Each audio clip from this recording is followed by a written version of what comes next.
Alright, so we're going to do another carb cleaning video today. These are the carbs from a 1980 Suzuki GS 1100.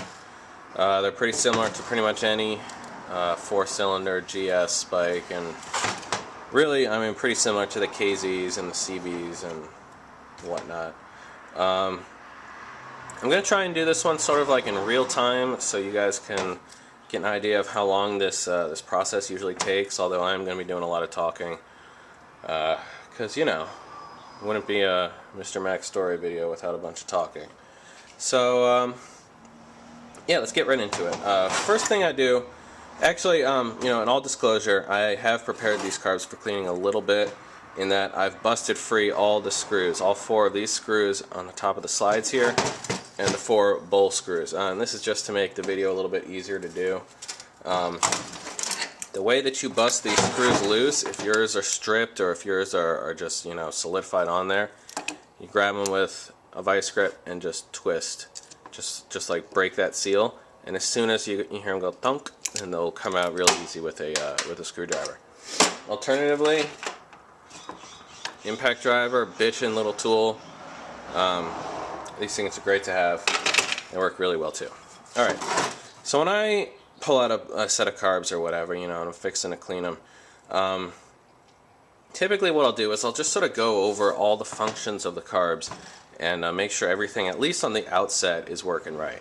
Like for example, here we have a throttle linkage, and you can see all of the butterfly valves are sort of opening in unison. They look more or less bench synced. When I'm done with this, I'm going to bench sync them, but everyone is opening appropriately and stuff like that. That looks all pretty good. This is all a little bit scummy, and I'm going to clean it up at the end, but it seems like that's functioning. Also, this is how the choke works. This is a little bracket that holds the choke cable. And when you pull on your choke, that pulls up, and it pulls out the 4 choke plungers. They look like they're working pretty good too. Nothing is stuck or binding. They all retract. That's a good sign as well. We're gonna flip them over. Look at the slides.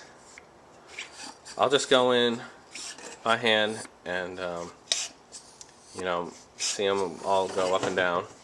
What you want to listen for is that like whoosh whoosh sound. I'll shut up for a minute. That means there's good vacuum in the slides, and all of these caps here are making a good seal. If one of them, for example, just stays up and doesn't come back down, or if it just sort of clunks down without making that whoosh whoosh sound, then something is not sealing, or something is not installed correctly, and you're going to have to take this out and figure out what it is. Also, they do go up and down fairly smoothly. They are a little bit slow for my liking. I like them to move a little bit faster, but these have been sitting up for quite some time. So what I'm going to do is just sort of spray them down with some WD-40 and lube them up a little bit. You're going to want to take a look and make sure that there's no corrosion around here. When we pull them out, we're going to take another look. But you know, just look in here and see if there's anything that's like scouring the walls of the slides or anything. And if you can clean it out, then go for it. What I have here, this is the idle screw. Seems to be working just fine. You can look where it impacts the throttle right here. So as I twist it, you can see it opening up the throttle a bit, and then I twist it back, and it goes back. So that's there. This is the main fuel intake right here, and it disperses gas to all 4 of the carbs, and then these 2 here are the overflows, and they are supposed to be just connected to like a little hose that just sort of drains off into nowhere. Alright, so that's basically done. What I will typically do now is just sort of start at the top, because we're going to want to remove the slides so that the diaphragm doesn't get too damaged when we use carburetors. Or when we use carburetor cleaner, rather. So, wait a minute. This is the one that I loosened up. Alright, this one's ready to go. Okay. So I'm just going to pull these out. You can kind of see here, this is the shit that's dripping out. of the carbs. It doesn't look bad. It's like it's mixing with the grit on my workbench here, but it's sort of clear-ish, and it's sort of like a green color. If I see a green color, I think seafoam. So somebody put seafoam in here, which can be a good sign. I personally don't prescribe to seafoam, but if somebody put seafoam in the carbs before they were being put into storage, then that should help them out. All right. So you take off the cap here. All right. Just take a look at this surface here. If there's any grit underneath here, you can just scrape it off with your fingernail, or you can file it down with some really fine sandpaper. You definitely don't want to scour this surface because it has to make a good seal around the diaphragm here. But if it's got some junk in there, you can clean it up. So I got that, got my spring out. And then what I can do is just sort of, on the other side in here, just sort of tease it up, tease the slide up. It might be a little bit stuck to the carb body. Try and be gentle with it. Tease it up and out. Right here, there's a couple things we're going to inspect. We're going to inspect the slide right here, make sure there's no scouring or corrosion or anything in there. That looks pretty good. And also the needle. The needle has to be pretty clean. If your needle is dirty, what you can do is really carefully spray it down with some carb cleaner. You want to be sure to prevent any carb cleaner from getting on your diaphragm itself. So what I do is I like hold it like this and then just sort of spray it down. Oh, first thing, safety glasses. Alright. So I'll just go ahead, spray it down like that, and then wipe it with my finger. If there's some junk on here that you can't get off by doing this, what you can do is actually buff it with a little piece of tin foil. Just sort of wrap it around and just sort of buff it like this. And we'll get it nice and clean. Alright, so we're going to look in here. Everything looks pretty good. If you have any junk around here, clean it up, obviously. There's a little bit of gas deposits down there, right down there.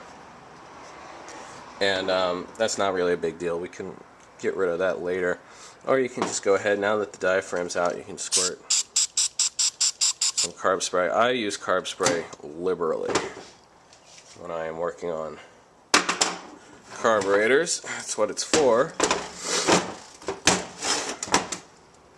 And I use probably about one can per carb job that I do. Alright, so now we are taking off the bowl. Really, there's no reason at all to separate the carbs, not unless you have some major blockage in like the fuel in the fuel lines that go in between the carbs. I almost never do it because it's such a pain in the ass to get them back together again.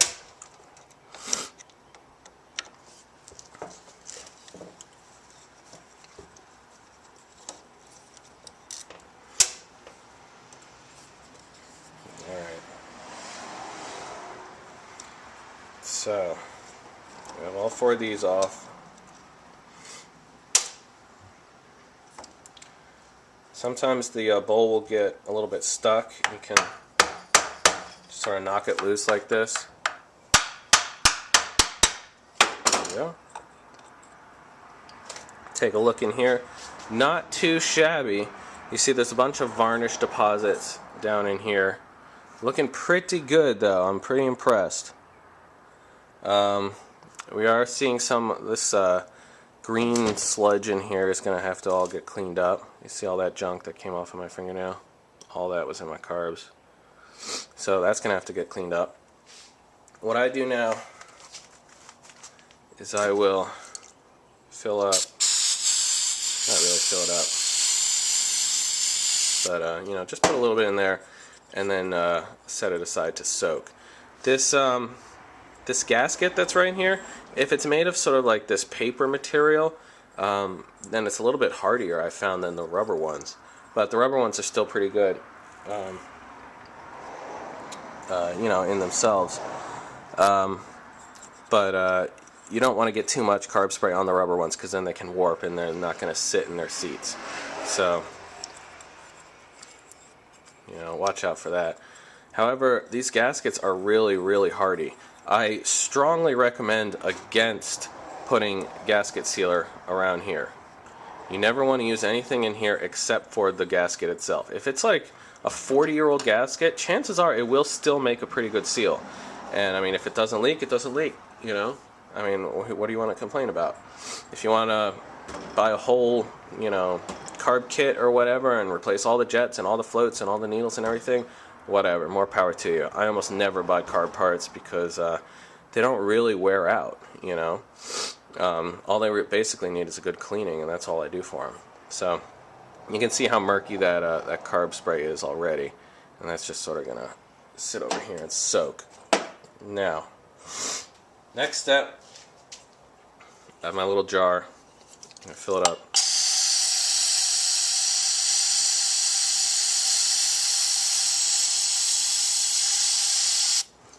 Fill it about maybe about this much. And that's what I'm going to use to soak my parts in. This is my main jet. Try and be real careful with this. You don't want to strip it. There we go. It's coming on out. What I will do now is you can look either on the side. See how that's all gunky? Look on the side, or you can look on the face of it and you can read the number. This one says 125. So I'm going to write this down and then make sure, I'm going to compare it against all these and make sure that they're all 125s. And then I can go back to like a repair manual or whatever and see if that is the stock size. If it's not the stock size, then I know that it's been jetted for pod filters or whatever. Or if I want to put pod filters and I know what's my starting point, maybe I'll get some 127.5s or whatever. But now's a good time just to like note your settings. All right. So now we're going to take out the floats here. These are the floats, and they flip up and down. Looking pretty good. Nothing really to complain about here. They want to be able to move very easily. You can see just like the touch, the flick of a finger, and they go up and down. That's what we're looking for. I'm going to remove them anyway.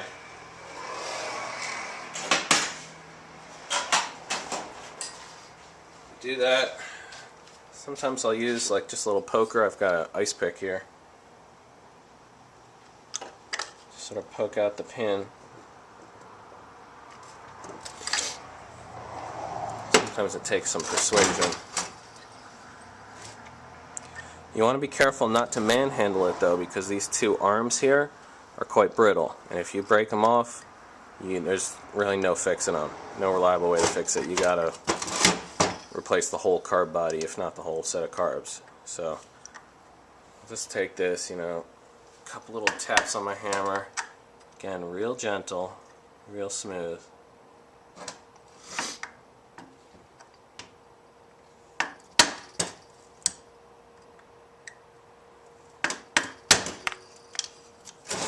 A little bit recalcitrant. Sometimes what you can do, if they have a little head on this side like these do, you can take this and just sort of wiggle it in there and ooch it out. And that's what we're going to do.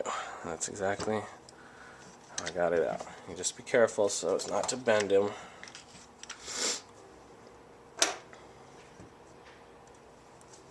Okay. Still stuck.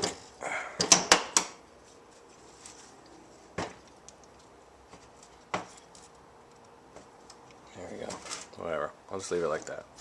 Alright, so here we have our needle, our float needle. I can see there's a bunch of gunk in there. These carbs definitely would not pass gas through them just because there's so much gunk.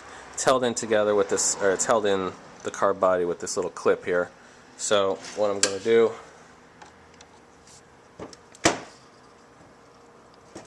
is try and get this bugger out. There we go.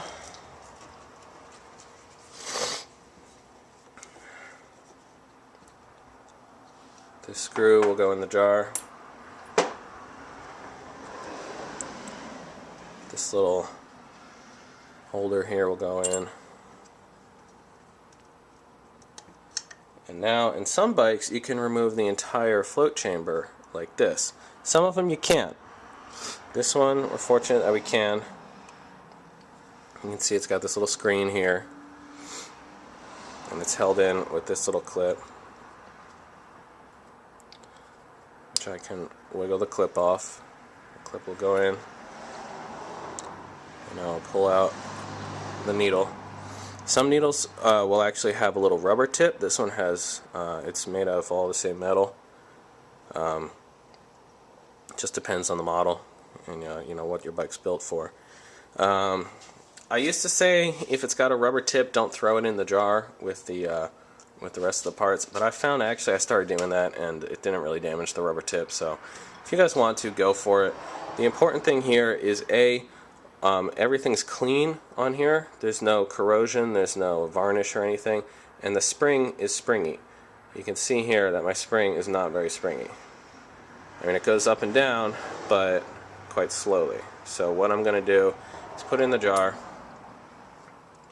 and put the float chamber in the jar. Alright, now a lot of bikes you'll have a main jet and a slow jet, and sometimes you'll have even a third jet, which will be underneath a little rubber stopper like this.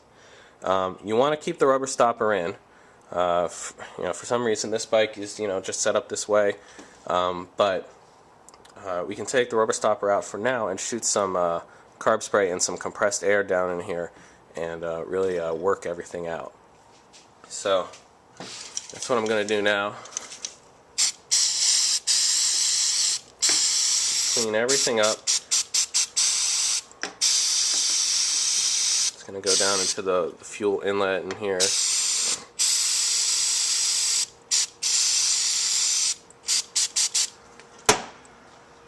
Now I use my compressed air,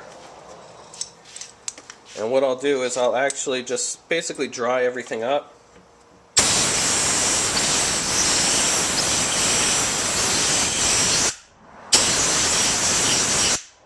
Okay. Now I'll send some air down each one of these holes.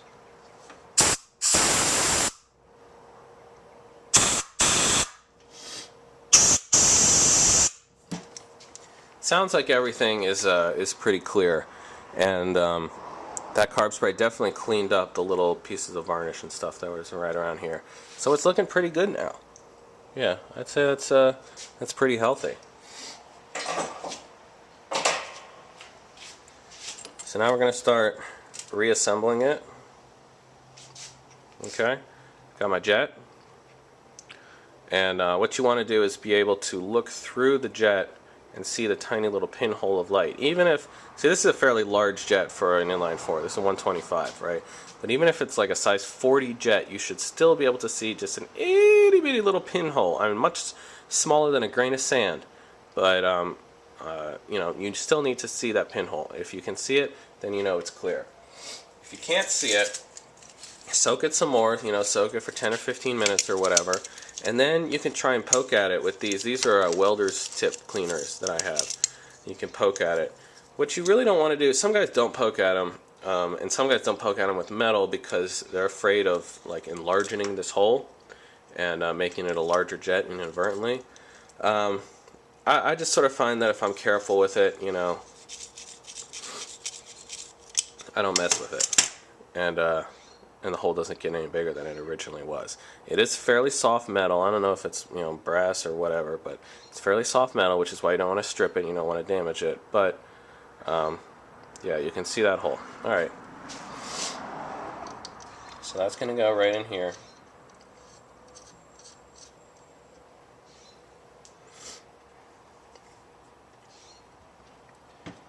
We got our plug.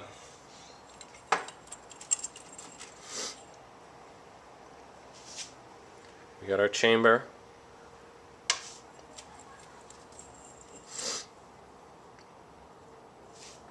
We got the needle. You can see the needle is much springier now. That's what we want. So now I do a little test where I just sort of drop the needle down into the chamber And if it falls down easily, it doesn't get stuck, then it's pretty good. That looks pretty good to me. Alright. So we have that little thing. Here's this little clip.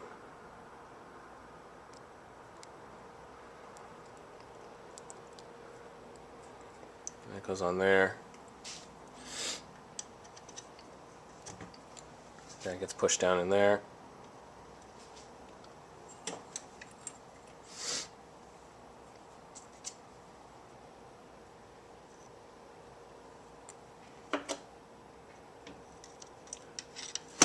Whoops. So everything is looking much cleaner, much healthier. I'm happy with how it turned out so far.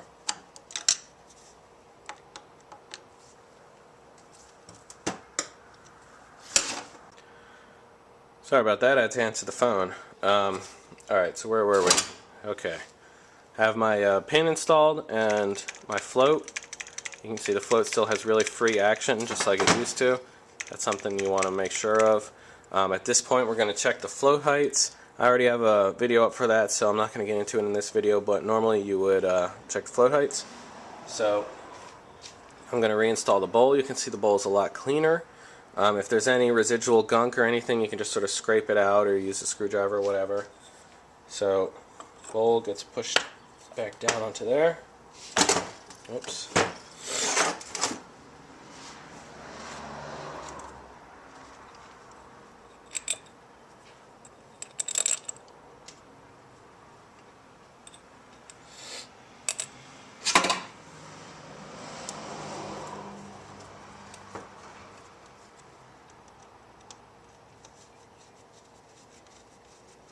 What I like to do is I cross thread them. So I'll do like this one, and then this one and this one.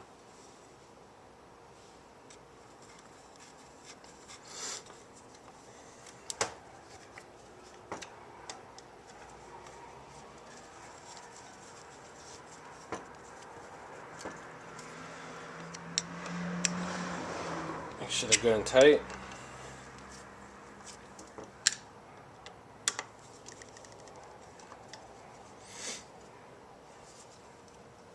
Alright, now we're going to go back on top. If there's any residual carb spray that got up in here when I was spraying through the little passageway in there, now's the time to get rid of it.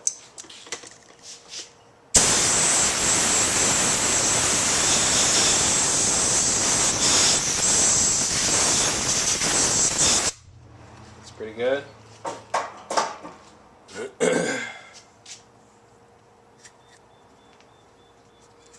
Any dust or gunk or anything you can get off here.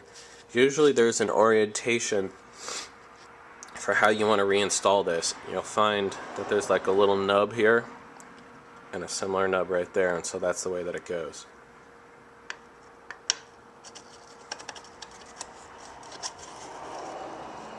Alright.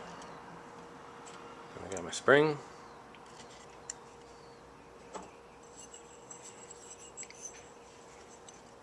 Spring goes into that little nub there, and you tighten it down and hold it down while you reinstall these screws.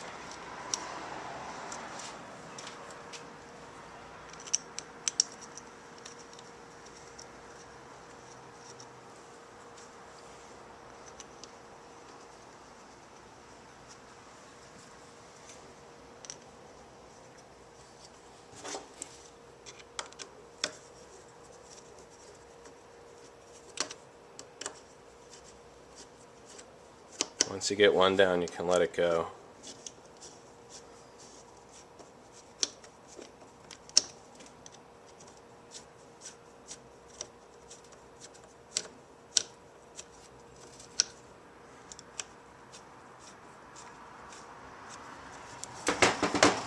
And make sure it's nice and tight.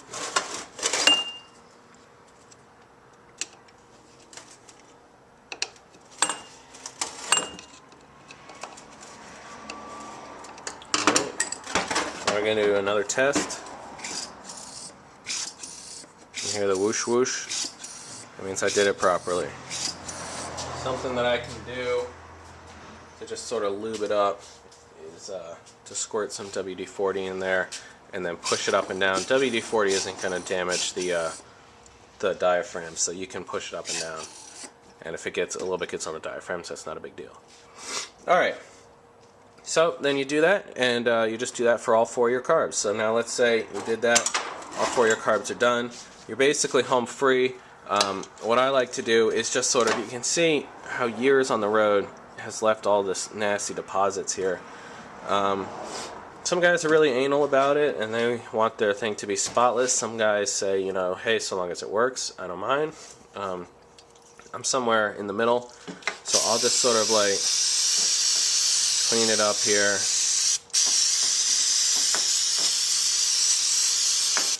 Do like this. Scrape this junk off. Clean it up some more.